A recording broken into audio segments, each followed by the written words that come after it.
안녕하세요. 초이스 스토리 제키입니다. 오늘은 눈을 감고도 편안하게 들을 수 있는 오디오 인터뷰를 준비해 보았습니다. 우리 모두 눈이 무척 필요한 세상에 살고 있잖아요. 잠시 눈을 감고 편안하게 기대거나 누워서 들을 수 있는 컨텐츠가 있었으면 좋겠다. 그런 생각을 하다가 비디오 인터뷰를 부담스러워하는 분들을 이렇게 오디오로 인터뷰하기로 결심했어요. 오늘은 연극인 강정윤 선생님을 모시고 재미있는 이야기 나눠보겠습니다. 선생님 안녕하세요. 안녕하세요. 반갑습니다. 선생님 지금 저랑 만나는 거 연기하시는 거예요? 그런 얘기 너무 많이 들어요. 남편한테도 네. 제가 무슨 얘기를 하면 너 지금 연극하는 거지? 연기하지 말라고. 제 목소리 톤이 좀 그런가 봐요. 근데 보통 이제 오해하시는 분들이 많은데요. 연극하는 사람들이 일상생활에서 연기를 잘 못해요. 오히려. 그리고 이제 연기하는 사람들이 굉장히 내성적인 사람이 많고요. 그 다음에 겉과 속이 다르다기보다 다 티가 나요. 거짓말을 못해요. 그러니까 뭐뭐인 척, 그러니까 연기는 뭐뭐인 척하는 거라고 생각하시는데 그건 사실 연기가 아니거든요. 근데 뭐뭐여야 되는 거, 그러니까 이제 똑같이 동등하게 이퀄이라 그러나요? 그렇게 되는 게 연기지 뭐뭐인 척하는 건 연기가 아니에요. 그래서 뭔가 그런 것 때문에 그런지 사실 기질적으로 뭐뭐인 척을 잘 못해요.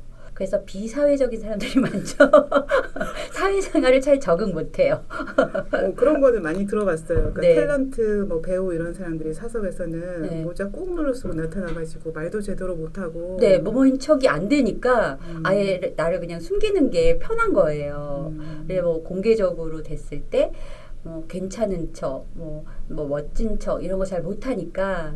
근데 이제 역할을 만났을 때는 그 역할을 연기하는 거지 나를 보여주는 건 아니거든요. 그쵸. 그렇기 때문에 자연스럽게 그냥 하는 것 같아요. 그러니까 그런 부분이 좀 오해가 좀 풀렸으면 좋겠어요. 그러니까 100% 그 캐릭터가 네. 되기 위해서 노력하는 거, 네, 그게 네. 연기인 거지. 네. 이도저도 아닌 그 중간에 있는 것은 네네. 그 사람인 척하는 게 연기는 아니니까. 네. 그냥 단지 내 감정을 속인다든지 뭐 이런 것들은 네. 아니군요. 네.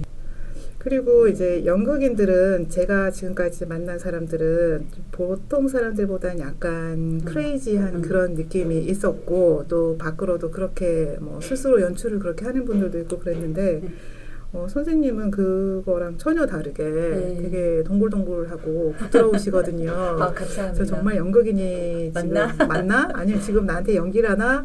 원래는 좀 크레이지 하신가? 여러 가지 의문이 들거든요. 네네. 무대에 올라가면 돌변합니다.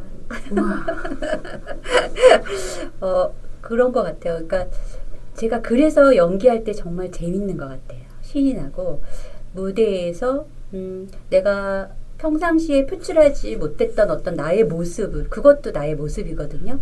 그걸 무대에서 굉장히 집중된 어떤 시간에 집중된 어떤 공간에서 그걸 표현할 수 있다는 건 너무 행복하거든요. 또 그걸 또 관객들이 저를 보고 있잖아요. 누가 저를 보겠어요?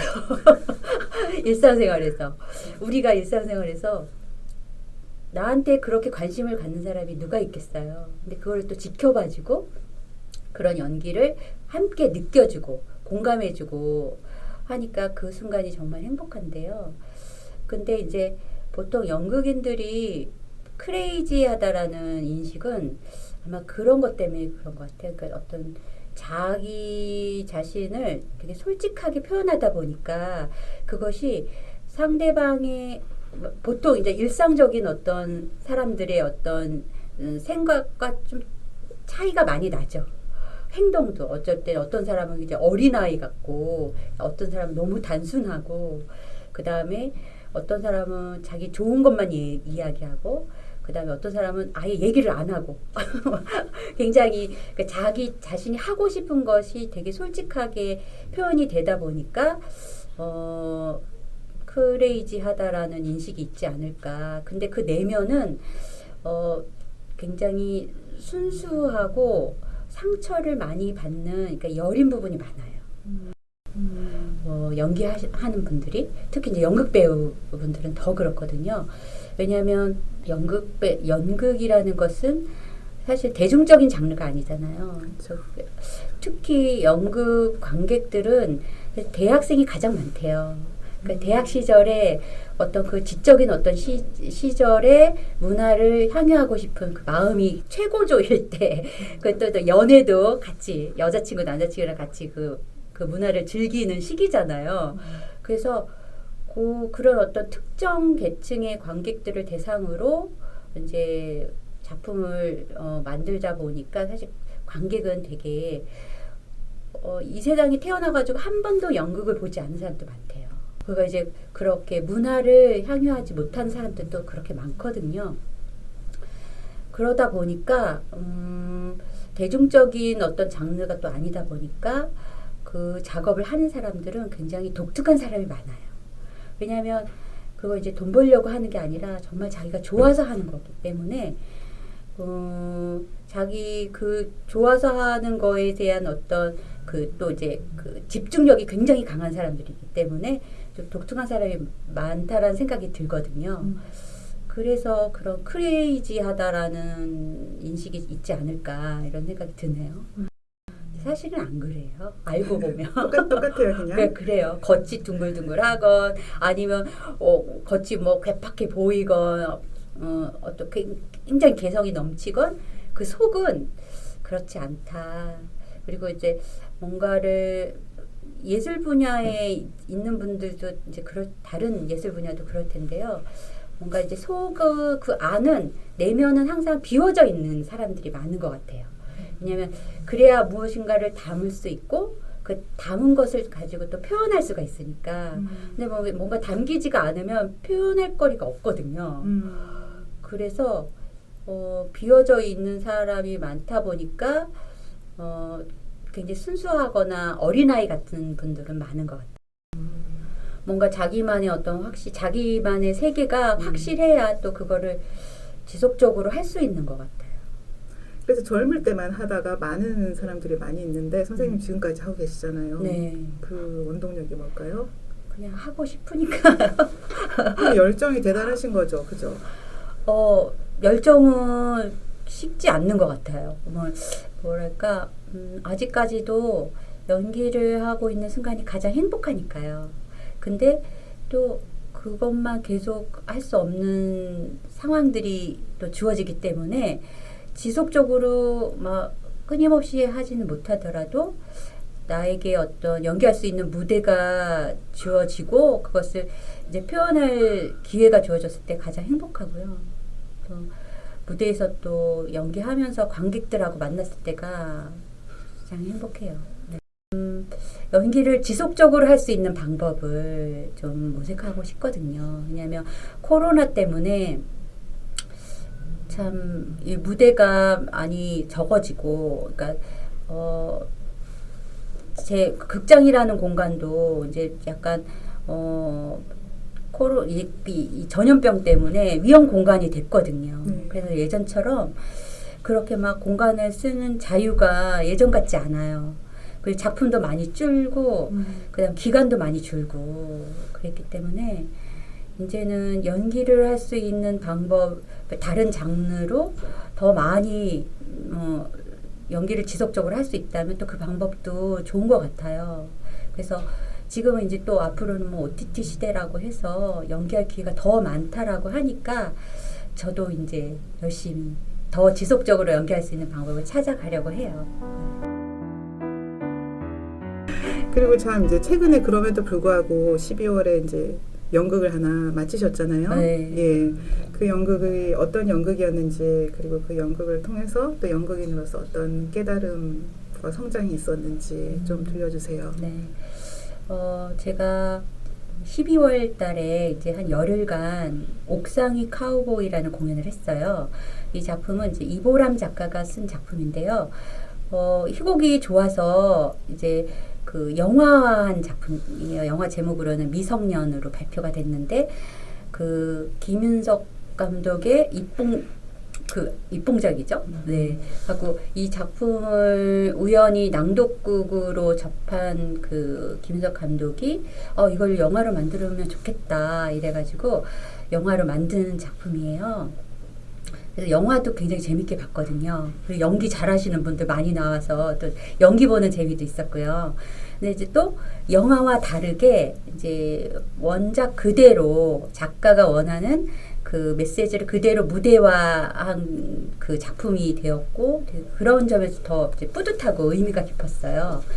근데 이제 작품은 우리가 굉장히 이제 잘 모르지 않는 내 주변에 늘 있는 어떤 가정들의 이야기예요. 근데 거기에서 그 두 가정에 사는 아이들이 바라본 어른들의 모습, 엄마 아빠의 모습, 그리고 그 아이들이 엄마 아빠의 모습을 보면서 선택하는 것들이 무엇인가. 그 다음에 또 그리고 버리고 자신들만의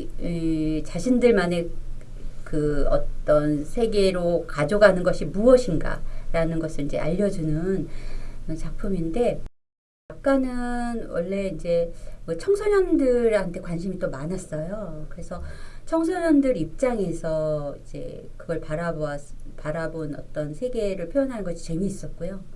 그리고 예를 들면 이제 두 집의 엄마가 있는데 엄마가 전혀 달라. 어떤 한 집의 엄마는 영양가 좋은 밥만 먹으라고 늘 라면이나 빵 사 먹으면 무조건 밥을 먹어라. 왜 밥을 안 먹냐. 밥이 영양가도 좋고 몸에도 좋은데 내가 널 위해서 밥을 짓고 널 위해서 장조림도 해놓고 항상 널 위해서 준비를 해놨는데 너는 왜 그걸 하지 않느냐. 이렇게 딸만 바라보고 사는 엄마가 있고 다른 한 집의 엄마는 라면도 밥이야.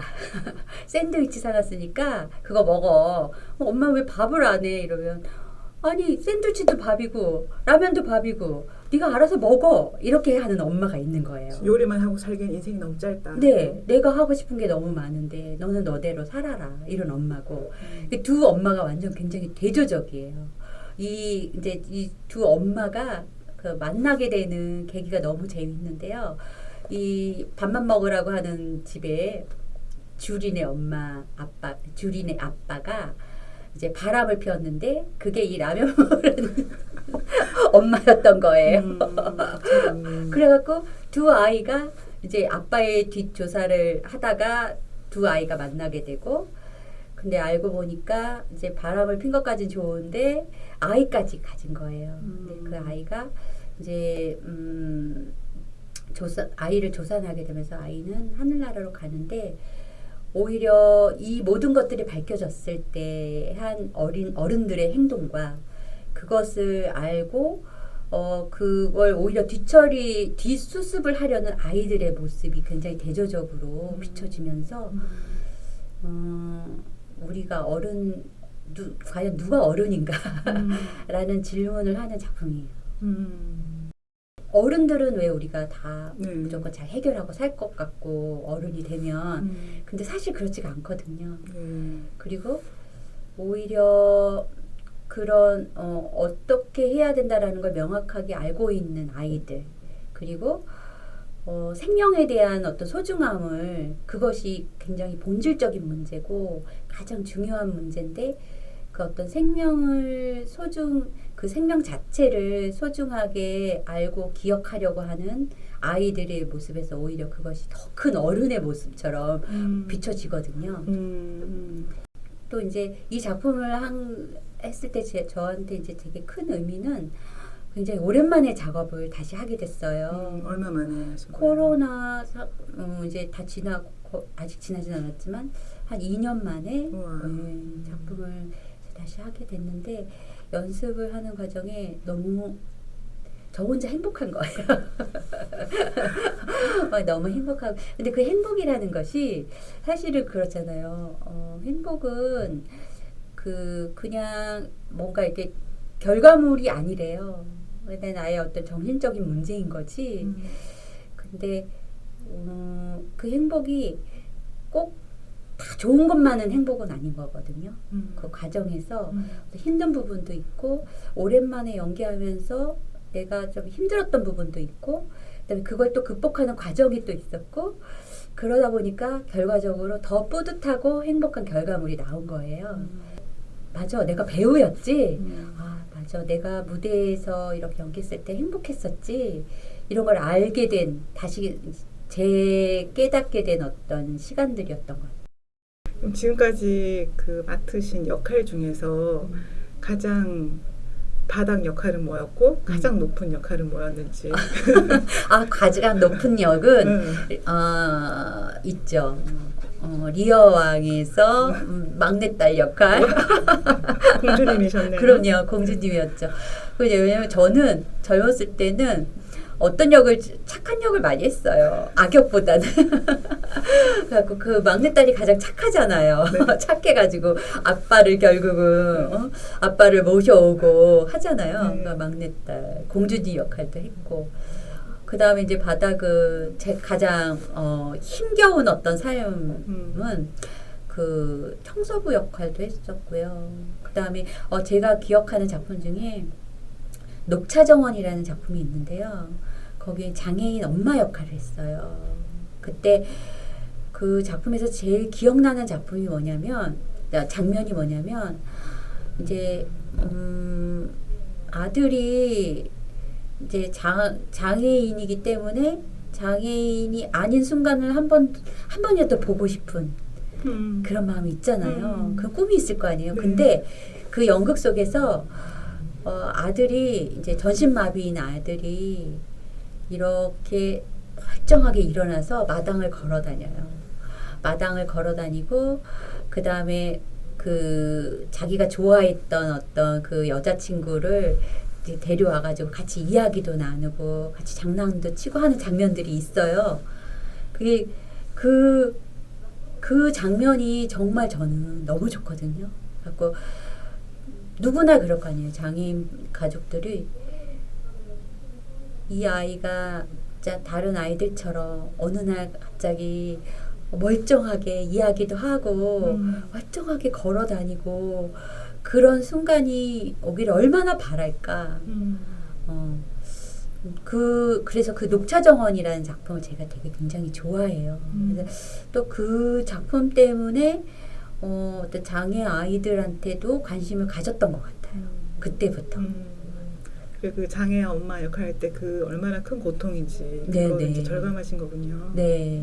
작품하고 내 삶이 별개가 아니라는 게 그 작품 따라 내 인생이 만들어지는 것 같아요. 그 작품을 하면서 작품들을 해오면서 만나는 어떤 인생들이 내가 몰랐던 어떤 인생을 알려주고 내가 또 그 역할을 하면서 이제 배웠던 어떤 인물들의 모습이기 때문에 또 참 그 모습을 따라 가다 보니까 저의 어떤 삶의 가치관도 또 만들어지는 거고 어떻게 살아야 되는지 무엇을 위해서 살아야 되는지 이런 것들이 만들어진 것 같아요.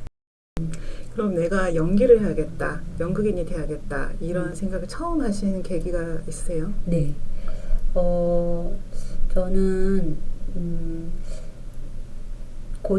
중고등학교 때 제가 이제 대본을 써가지고 친구들하고 모여서 연습하는 걸 좋아했어요. 근데 뭔가 이야기를 쓰는 걸 좋아했던 것 같아요. 그 계기는 교회에서 철로 역정을 이제 대본을 만들어서 교회 그 친구들하고 연극을 하면서 시작이 됐는데 그게 이제 학교 친구들하고도 같이 하게 된 거예요. 그러면서 그것이 이제 나름 학교에서 되게 유명해졌어요. 그 팀이. 그래서 저희가 이제 방송도 타고 하다 보니까 고등학교 때 이제 국어 선생님이 저보고 연극영화과를 가라고 그래가지고 제가요? 제가 어떻게 연극영화과를 가요? 근데 한번 가보라고. 그래서 한 달 정도 이제 무슨 연기학원에 가가지고 연기 그 실기를 봐야 되니까 그 준비를 하고 제가 쓴 대본을 이제 특기로 발표하고 이렇게 해서 학교를 들어가게 된 거예요. 근데 그렇게 학교를 들어가서 이제 워크숍을 하면서 세상에 이렇게 재밌는 게 있구나라는 거를 하고 전 다른 수업은 정말 열심히 안 들었어요. 이제 교양에서는 관심 있는 분야, 이제 예술 분야하고 그다음에 연기 워크숍만 그냥 열심히 했던 것 같아요. 그래서 이제 열심히 그게 너무 재미있어서 오히려 4년이 굉장히 지루하더라고요. 빨리 나가서 하고 싶다. 그래서 아마 졸업하자마자 나와서 계속 연극을 했던 것 같아요. 참 일단 한 가지 드는 생각은 역시 지방과 서울이 다르구나. 아 그래요? 네, 우린 고등학교 때 선생님 저는 디자이너가 되고 싶습니다. 뭐 디자이너니까 디자인 학과를 가겠습니다. 그러면은 말도 안 되는 소리 하지 말고 국영수 중에서 가는 우리가 알고 있는 과를 가. 그리고 선생님 저는 무용을 좋아했기 때문에 미학과를 가고 싶습니다. 그래서 그러면 밥 먹고 살려면은 국문학과, 영문학과를 가. 이런 소리를 맞아요. 들었거든요. 그래서 자기가 왜 그 과를 가야 되는지 모르고 뭐 사회학과, 국문학과, 법대 이렇게 간 사람들이 많이 있었는데 선생님은 감히 연극학과를 가라고 해주는 선생님이 있었다는 게 너무 네네. 부럽네요. 그 선생님 진짜 후회하신 적 없어요, 근데? 후회한 적 많죠. 그 선생님 원망한 적도? 그 선생님 왜 나를 연극영화과를 가라 그래가지고 내가 이렇게 힘든 길로 놓지 못하고 이 열정을 놓지 못하고 살고 있나 원망스러울 때 있었죠. 근데 고맙죠. 왜냐면 내가 하고 싶은 게 뭔지 정확하게 알고 있다라는 게 그리고 내가 나이가 들면 들수록 더 하고 싶다라는 거 너무 신기한 것 같아요.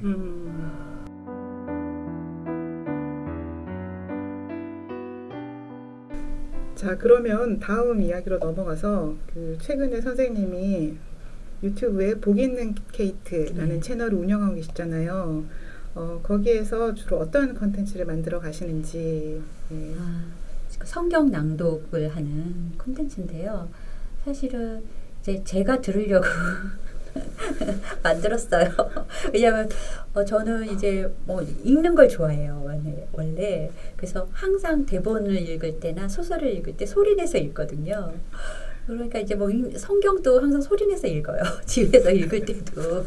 그럼 이거 녹음을 해보자. 녹음해놓고 들으면 좋겠다. 왜냐하면 제가 이제 눈도 좀 아프고 이제 밤이 되면 책을 보면 눈이 아프더라고요. 녹음해서 들으면 좋겠다. 그리고 나처럼 이 성경책을 이렇게 보기 힘든 분들이랑 같이 들으면 좋겠다. 이렇게 해서 만들었어요. 그래서 이제 구독자 수는 별로 없지만 그래도 꾸준히 들어주시는 분이 계셔가지고 열심히 만들고 있는데요. 저는 약간 이것은 쉬지 않고 하려고요. 끝까지. 그래서 성경 말씀은 언제 듣느냐에 따라서 그 시기에 따라서 늘 말씀이 다르게 느껴지거든요. 그리고 나의 상황에 따라서 또 다르게 느껴지고 그러니까 그냥 꾸준히 처음부터 끝까지 녹음하는 걸 목표로 하고 있어요.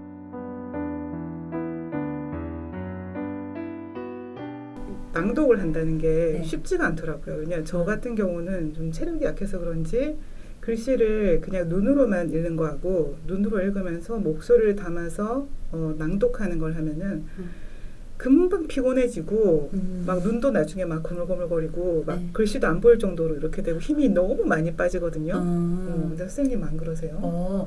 근데 이거 낭독은 그렇게 어렵지 않은 게요. 그냥 제가 평상시 읽듯이 읽어서 녹음하는 거기 때문에 그리고 뭔가 소리내서 읽고 그 읽은 걸 다시 편집하면서 들으면서 제가 사실 묵상을 해요. 그냥 이제 묵상을 자연스럽게 하게 되니까 한 말을 또 듣고 하다 보면 한 번 들었을 때는 몰랐던 어떤 의미를 또 몇 번 듣다 보면 또 다르게 느껴지고 깨닫게 되고 하기 때문에 이거를 만드는 과정에서는 힘들진 않아요. 그래서 워낙 이제 제가 뭔가 소리내서 읽는 걸 좋아해서 그럴 것 같아요. 목소리라는 게 제가 조금 컨텐츠 만들어서 해보니까 아침에 다르고 점심에 다르고 밤에 아침에 다르고 잠기죠. 밤에 한 거 피곤할 때 녹음한 거 보면은 목소리가 굉장히 피곤하고 이런 게 가라앉아 있고. 그리고 또 좀 하려고 하면 위에서 윗집에서 막 애가 공당당거리고 그래서 이거를 다 조절해가지고 좋은 목소리를 담아낸다는 게 어렵잖아요. 선생님 어떤 세팅을 하고 어떤 시간에 하시는지? 저는 일단 저도 이거 그냥 집에서 만들고 있거든요. 근데 선생님 말씀처럼 오토바이 지나가고 어떻게 꼭 녹음하려 그러면 꼭 집 앞에 차가 서서 시동을 안 끄고 있고 그럼 딱 기다려요. 다 기다리고 조용해지는 순간까지 기다렸다 하고요. 그 다음에 아침에는 좀 원래 이제 아침에 일어나서 딱 읽으면 좋은데 목소리가 잠겨요. 아침에는. 그래서 저는 보통 오후에 시간이 날 때 오후 시간에 하는 편이에요. 그리고 요즘에는 이제 이 편집을 너무 손쉽게 할 수 있게 돼 있어서 목소리도 이제 이제 처음부터 끝까지 낭독을 이어서 하지 않고 약간 일단 처음부터 다 읽은 다음에 발음이 안 좋은 부분들은 또 이제 커트를 해서 보완을 하고 그렇게 다듬어서 이렇게 편집본을 내보내거든요. 그래도 이제 하시다 보면은 꾸준히 하기 어려운 상황도 있고 뭐 이게 당장 수익화가 되지도 않고 그러니까 또 힘들 때도 많이 있으셨을 텐데 힘들었을 때나 아니면 정말 보람이 있었을 때 그런 때가 기억나시는지? 이게 이제 1년이 조금 넘게 되어 가고 있거든요. 이거를 했던 시기가 저한테 정말 힘든 시기였어요. 코로나가 왔고 그리고 제가 하던 일에 이제 여러 가지 코로나 때문에 모든 게 올스톱이 됐고 되게 막막한 상황이었는데 이 성경을 이 프로그램을 이 콘텐츠를 만들어서 올리는 과정에서 제가 그 시기를 잘 극복한 것 같아요. 오히려 마음속은 너무 힘들었는데 이것을 오히려 이거에 집중을 하다 보니까 내가 내 마음을 컨트롤할 수 있는 어떤 힘이 생겼고 그러면서 이제 뭐 일도 조금 여러 가지로 호전이 됐고 그거를 이제 뭐랄까 이게 이제 또 수입이 안 되잖아요. 좋아서 하는 거죠. 좋아서 하는 건데 저는 이 콘텐츠는 어떤 수입을 바라보고 하지 않고요. 단 한 사람이라도 이것을 듣고 성경이 이런 내용이구나. 내가 성경 한번 읽어보고 싶었는데 이런 내용이었어? 이렇게 됐으면 참 좋겠고요. 그리고 보통 유튜브 다른 이제 그 기독교 채널을 보면 교회 막 열심히 다니는 사람들끼리만 모여 있는 그룹이에요. 맞아요. 그분들이 계속 댓글 달고 그래서 교회를 한 번도 가보지 않은 분들 그리고 교회에 약간 성경은 읽어보고 싶은데 뭐 성경책은 사기가 좀 그런 분들 있잖아요. 사서 읽기는 또 교회는 한번 가보곤 싶은데 뭐 딱히 기회가 안 되는 분들 기도는 어디선가 해보고 싶은데 어떻게 해야 되는지 모르는 분들 이런 분들한테 제 이 콘텐츠가 좀 도움이 됐으면 좋겠다는 생각이 들거든요. 그러니까 지나가다가 한번 들어도 구독 안 하셔도 그런 분들한테 전달되면 목적을 이루는 저는 그런 목표로 이걸 만들고 있어요. 마무리로는 선생님 올해 어떤 새로운 계획들 세우셨는지 지금 1월이니까 좀 말씀해주세요. 올해 저의 목표는 영화를 많이 해보는 거예요. 연극이 아니고 영화. 네네. 영화 쪽으로 앞으로 좀 막막하지만 연극은 연극대로 계속 할 거고요. 그다음에 아마 12월 달에 작품 했던 거 재공연을 올해 또 할 것 같고요. 그다음에 영화로도 제가 지금까지는 그냥 가끔 연락이 와요. 그래갖고 무슨 영화의 어떤 단역으로, 드라마의 단역으로 잠깐 나오는 거는 했었는데 이제 그냥 들어오는 연락만 기다리지 않고 제가 좀 찾아서 프로필도 많이 돌려서 이제 오디션 기회를 좀 많이 얻어보려고 해요. 근데 참 오디션 보는 것도 어렵다고 하더라고요. 워낙 배우가 많으니까. 우리나라 배우가 많대요. 근데 반면에 이제 50대, 5, 60대 배우는 그 수가 상대적으로 적은 거예요. 네. 20대보다, 20, 네. 30대보다. 그렇겠네요. 그러니까 오히려 저는 유리하죠. 그래서 오히려 나이 든 게 더 유리하다라는 생각을 가지고 이제는 제가 만약 20, 30대였으면 엄청난 경쟁률이었을 텐데 지금 조금 유리하게 됐기 때문에 이제는 좀 시작해보자. 그래서 프로필을 좀 돌리면서 영화를 좀 많이 할 수 있는 기회를 찾아보려고 해요. 그 목표가 올해는. 올해는 영화 속에서 선생님을 많이 뵐 수 있게 되기를 바라겠습니다. 감사합니다.